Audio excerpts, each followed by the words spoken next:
കർത്താവിന്റെ തിരുഹൃദയ തിരുനാളായ June 27 Thuyyam saint Sebastian's പള്ളിയിലെ തിരുഹൃദയ മഹോത്സവത്തിന് വർണ്ണാഭമായ തുടക്കമാകും.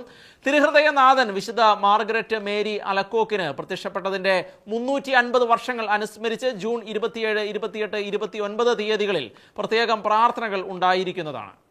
കർത്താവിന്റെ തിരുഹൃദയ നാളായ ജൂൺ 27 തുയ്യം സെന്റ് സെബാസ്റ്റ്യൻ പള്ളിയിലെ തിരുഹൃദയ മഹോത്സവത്തിന് വർണ്ണാഭമായ തുടക്കമാകും. നമ്മുടെ കർത്താവ് വിശ്വസിയ വിശുദ്ധ മാർഗരറ്റ് മേരി അലോക്കിന് പ്രത്യക്ഷപ്പെട്ടതിന്റെ 350 വർഷം അനുസ്മരിച്ചാണ് ശുശ്രൂഷകൾ നടത്തപ്പെടുക. കൊല്ലം രൂപത വികാരി general reverend monsignor Baiju Julien വൈകുന്നേരം 5 മണിക്ക് ദിവ്യബലി അർപ്പിക്കും. തുടർന്ന് ദിവ്യകാരുണ്യ ആരാധന 10 മണി വരെ ഉണ്ടായിരിക്കും. നാഗമ്പടം സെന്റ് ആന്റണി തീർത്ഥാടന കേന്ദ്രം director reverend monsignor Sebastian Poovathunkal ആണ് ആരാധന നയിക്കുന്നത്.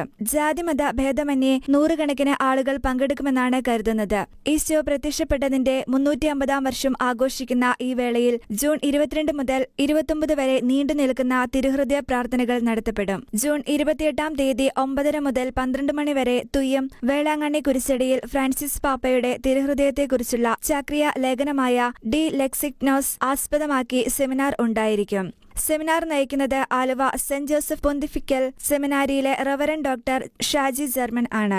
29 തീയതി തുയ്യം വേളാങ്കണ്ണി കുരിശടിയിൽ രൂപതയെ മുഴുവൻ സമർപ്പിച്ച ദിവ്യകാരുണ്യ ആരാധനയും തുടർന്ന് തുയ്യം സെന്റ് സെബാസ്റ്റ്യൻ ദേവാലയത്തിലേക്ക് തിരുഹൃദയ രൂപവും വഹിച്ചുകൊണ്ട് പ്രദക്ഷിണവും തുടർന്ന് 5 മണിക്ക് കൊല്ലം രൂപത മെത്രാൻ ഡോക്ടർ പോൾ ആന്റണി മുല്ലശ്ശേരി ദിവ്യബലിയും അർപ്പിക്കും.